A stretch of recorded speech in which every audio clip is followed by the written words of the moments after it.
Okay, so today I'm going to talk to you about the role of women in the workplace, in industry. So I know we were talking about secondary industries and manufacturing industries, but I suppose I'm talking about just women working in general, all across the primary, secondary, and tertiary sector. As you know yourself, women haven't always had the right to work, so it's only a recent thing that women are going out and getting their careers. So I'll just run through this with you. It's really short. So the role of women in the workplace has changed over time in developed countries like our own and developing countries, say like India. Okay, Ireland long ago we were very agricultural. The marriages were arranged. The idea was that the woman would stay at home, rear the children, and you wouldn't dream of looking for a career back then. You had a very traditional role. You reared your families. They didn't plan families. They just had as many children as they could possibly have, and that was their role. That was their job. So I suppose over time then the role of the woman has changed. So she went from being the housewife to actually daring to go and get education and getting her career. So women's lifestyles today are very different to that of their grandmothers. Most women now work outside of the home, so there's a lot of changes that have taken place. So I suppose what changed it, what allowed them to go out and get a career? First, free secondary education was introduced, roughly about 1967. So in the 1960s, free secondary education was brought in for all. Typically, it was always the boys up until that point that got their secondary education, and the women left after primary school. But after the 1960s, women were allowed to become educated. More girls, imagine now today, attend the third level colleges than boys. So it's amazing to see the turnaround there.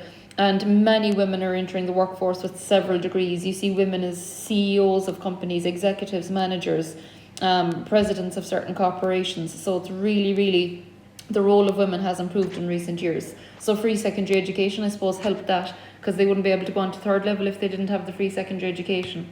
So a boys' secondary school in 1967 and a girls' secondary school. So that was a really positive thing to happen for them. More women are getting more degrees and qualifications. Brilliant. Another thing that really changed the role of the woman was the women's liberation movement. So that happened in the 1970s then, after they got their free secondary education. So kind of freedom for women, women's rights groups. So it was an international group set up to fight for women's rights. Now you can imagine when that happened in the 1970s across the world, people were raging about it. How dare women stand up and want to actually have a voice and want to go out and get a career, and you were seen as desperate, rebellious, and it was deadly for the time when it happened. So that really kind of gave women more of a voice, and they fought for their rights. Okay, so you can see a picture there of one of the protests, equal jobs and educational opportunities. So only for them, I wouldn't be standing here teaching you, or some of the girls in the geography class wouldn't be going on to third level education, only for women fighting for our rights in the past. Gender equality laws have certainly helped the role of the woman improve. So laws have been signed in Ireland and in Europe and across the world, and these laws state that women must get equal pay and equal status in the workplace. Now, we don't have full equal pay and equal status, but I would say it's certainly almost there. So the Equal Status Act that was introduced in Ireland in the year 2000, so imagine 20 years ago at this stage, you cannot discriminate on the grounds of gender. Okay, so women can't be discriminated against. So if a woman goes for a job and she realises afterwards that she didn't get it because she was a woman, that they only wanted to interview the men, she can bring them up for that. So I suppose there's a couple of things that are allowing us women to kind of get into the workplace and get careers: gender equality laws, secondary education, and I suppose the fact that we had liberation movements for women and fought for our rights back then. Personal and economic reasons is kind of pushing women out to the workplace as well. Many women choose to work outside of the home because they want independence.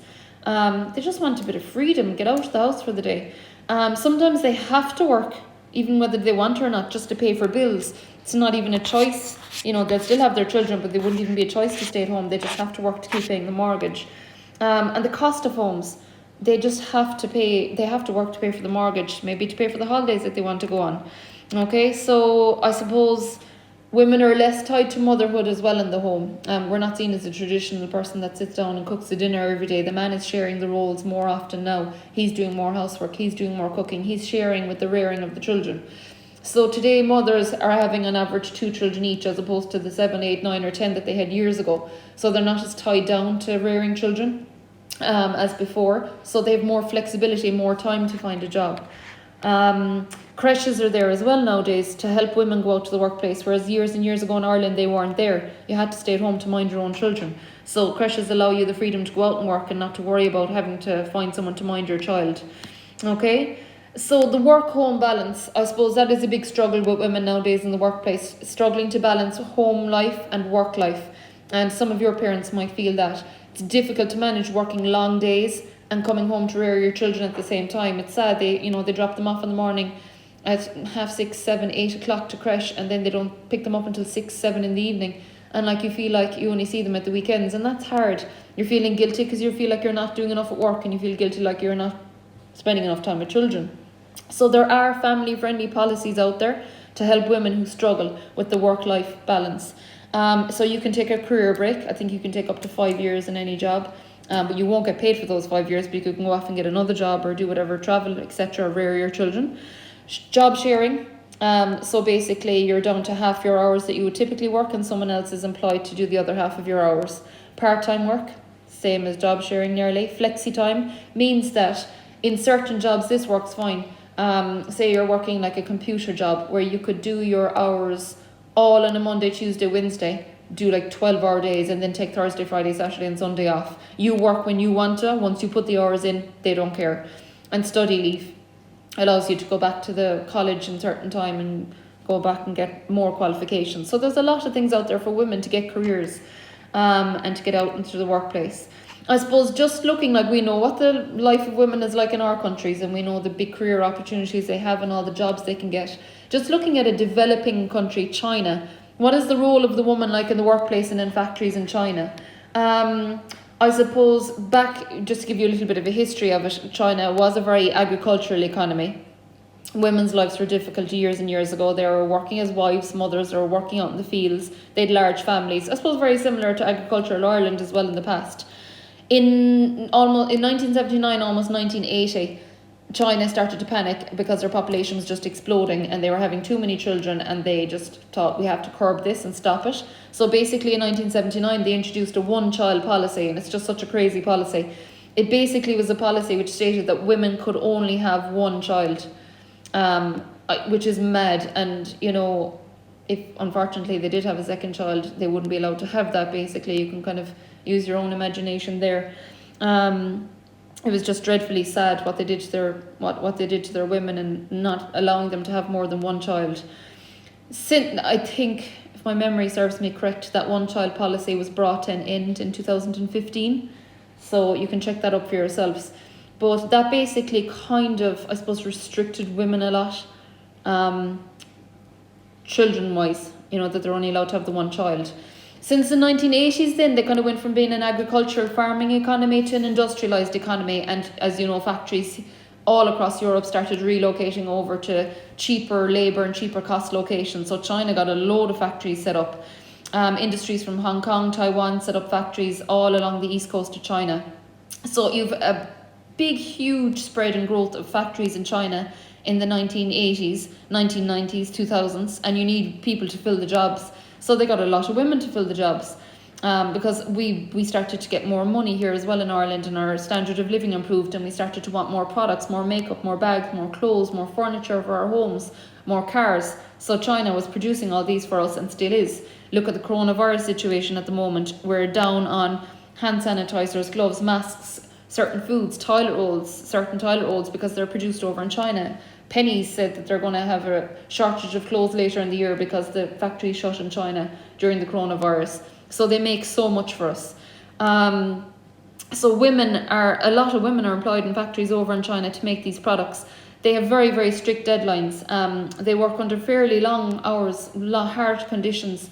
They'd hardly even see daylight. So that's really, really tough. So China has become the workshop of the world, producing products that teenagers like yourselves in wealthy countries wear, like jeans, earrings, jackets, shoes. So do just kind of reflect for a moment on a lot of the products you're wearing, where have they come from, and what hours does a woman put in, and they get very, very little pay as well. So like I said, they're an agricultural economy, mothers, wives working out in the fields, and they had large families. 1979, the Chinese government introduced one-child policy, restricted the amount of children that they could have. That did curb the population, I suppose, and slowed it down a bit. Then they started to see a big growth in factories. They needed a lot of people to fill the jobs. The women did that. Many factories are located in China today. the women, like, I suppose they consider them as well. They have small hands and they're able to make delicate little products, the small little toys, everything that we have, all the little bits of jewellery. They have to work to very strict deadlines. It's not the nicest working environment that the women have there. So I suppose what have we down here? And the second bullet point is important. The women are not allowed to join the trade unions because the trade union doesn't exist. So they've no one looking out for their rights. They're working at dull, boring, repetitive jobs every day. Sewing clothes, stitching handbags, footballs, stitching them, making shoes for Europe. So really, really dull work, like, you know, and they're not really encouraged to go into anything higher work than that. Wages are rising there, but they're still really, really low. The women are made often to work overtime to complete the orders, which is just inhumane considering they work very long hours anyway. And imagine millions of workers live in crowded dormitories attached to the factories. So they make them even sleep in dormitories attached to the factories. Like, that's no way of living. So women's working conditions there are pretty bleak. You can see a picture of the dormitories there from China, which is just absolutely dreadful. So I suppose life is very challenging there. It's overcrowded with factories. They don't have as much freedom as we do. Girls, I suppose, are being educated more. 90% of girls are enrolled in school. Life expectancy for women has improved there, but as regard working conditions,